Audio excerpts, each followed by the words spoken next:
Hello there guys and welcome back to that channel, right? And in today's video we're going to be talking about Labyrinth of Legends.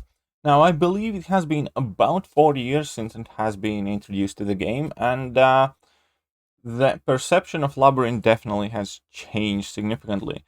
To paint you a better picture, by the time Labyrinth came into the contest, we did not have 6-star champions in at all, I believe, and most people basically only had access to 4-star champions and rank 3 5-stars. The time Labyrinth was introduced, we basically had perhaps a chance to get one 5-star rank 4 from exploring Act 4, and that was about it. If you were lucky and your first 5-star was Starlord at the rank 4 level, you got significantly easier time exploring, or at the very least completing, Labyrinth, and otherwise you ended up doing it with a 4-star or rank 3 5-star Starlord, or just some very poor options. And doing Labyrinth in itself was a completely different beast when it came. However, obviously with the power levels raising and with 5-stars now being able to reach rank 5 relatively easily, with 6-stars being in the game more and more dominant, the perception of Labyrinth is shifted dramatically to something that's kind of like lengthy, relatively straightforward though. But the most common complaint is that the rewards do not seem to be worth it, because the rewards are not themed for 6-star champions. Or are they? Right, and that is going to be the main point of today's video. We're going to be trying to figure out whether it is worth doing Labyrinth of Legends, specifically for you perhaps, and then we're gonna be going over some other benefits that you could potentially get from doing Labyrinth of Legends.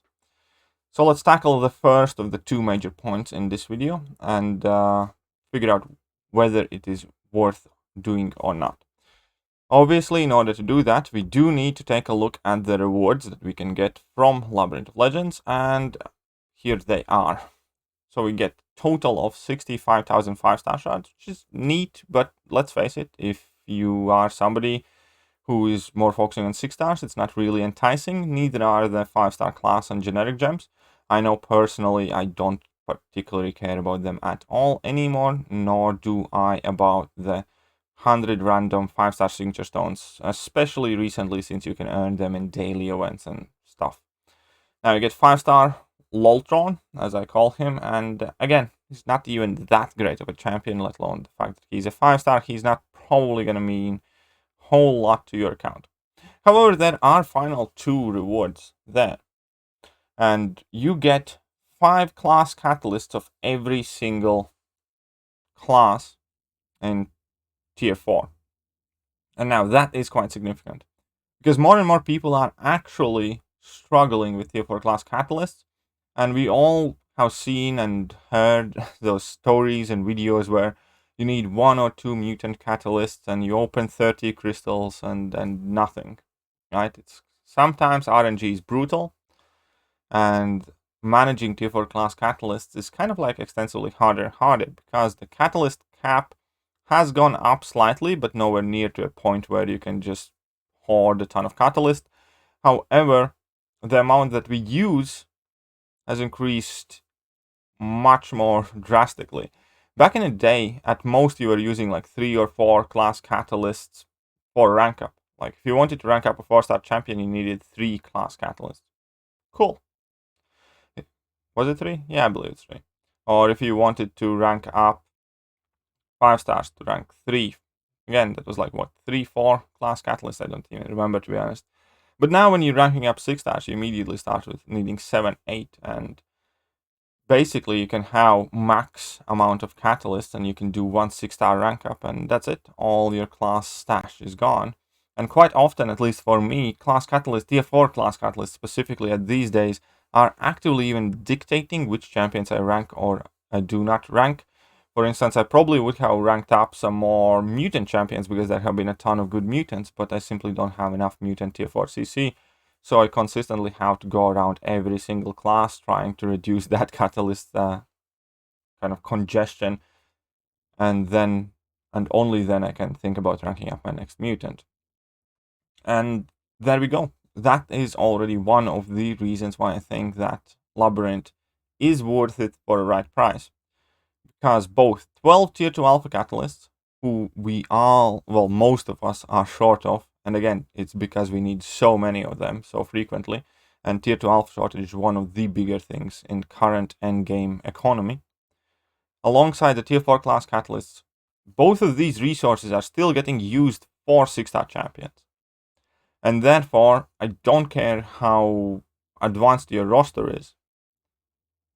It is a fact that the reward that you get in Labyrinth of Legends would help any player in this game. Even if you have jacked stack account and you don't care about 5 stars at all, fair enough, discard all the 5-star items. The fact that you can get 5 guaranteed class catalysts of each class with no RNG involved and 12 tier 2 alpha catalysts from Labyrinth make it worth it for the right price. It's quite as simple as that. What does for the right price mean? Now, if you were to use several hundred units per path and total out at like 1,000, 2,000 units, probably would not recommend exploring Labyrinth just quite yet. Just because Labyrinth rewards are also there to stay. There is no point in rushing into Labyrinth and overspending your resources and having your experience perhaps ruined by not having adequate counters and having a lot of frustration. You can look at these Labyrinth rewards also to a degree as something that is already there in your stash, waiting for you to take when you got an appropriate champion ranked up that can do the Labyrinth content with very little to no resources. And it is indeed possible these days. I have done multiple paths of Labyrinth completely itemless, and I probably have more experience with Labyrinth than most, and I have streamed dozens of runs with plethora of different champions, which is why there will be an additional video coming out about best champions to tackle Labyrinth in 2021. But that's, again, a different video.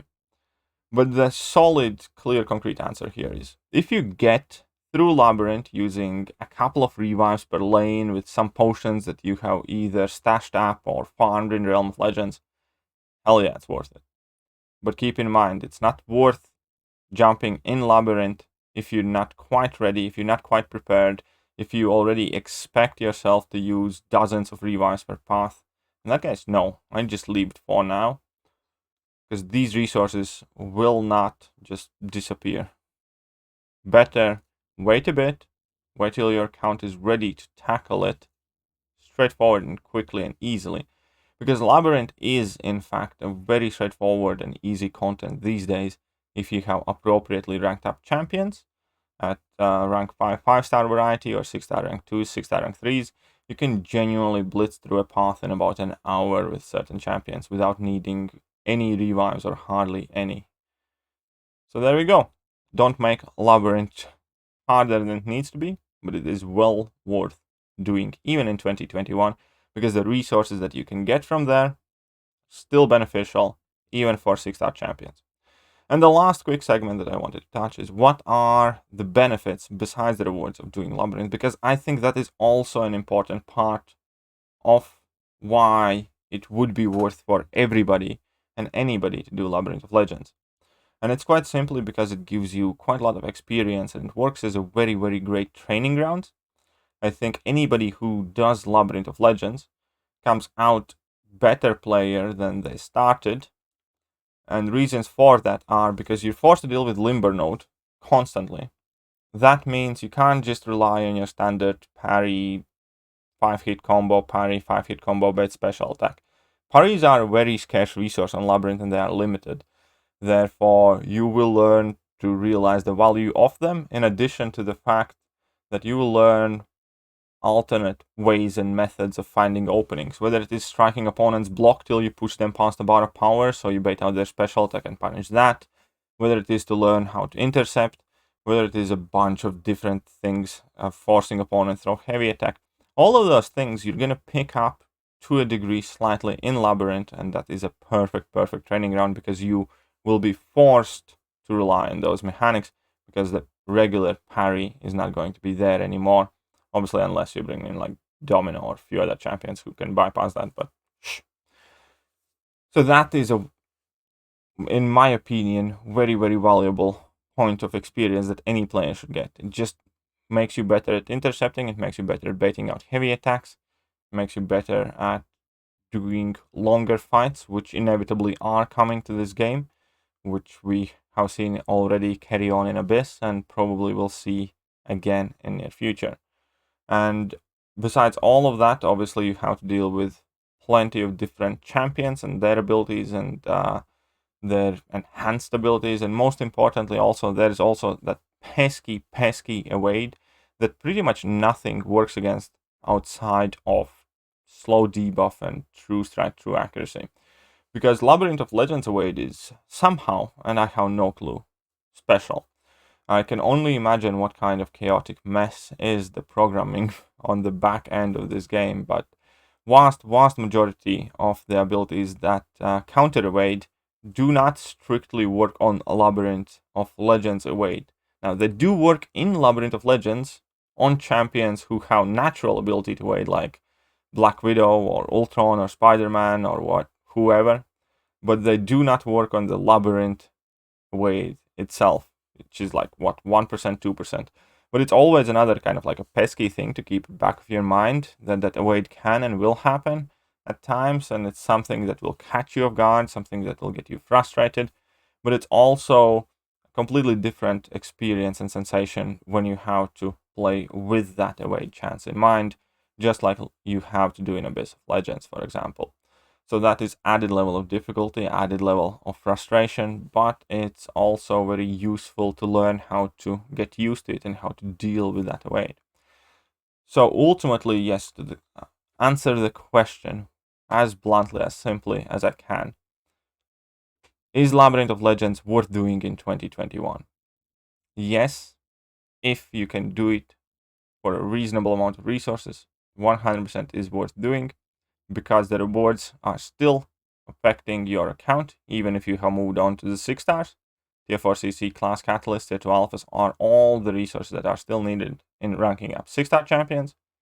Most importantly, you're going to become a better player for having done Labyrinth rather than avoiding it. That is what I think, that is my opinion, and as I said, tomorrow I will be uploading a video on what I consider to be the best options for Labyrinth of Legends currently available in game. That is it for now. I hope you guys have enjoyed today's video, and I will indeed catch you guys soon. See ya!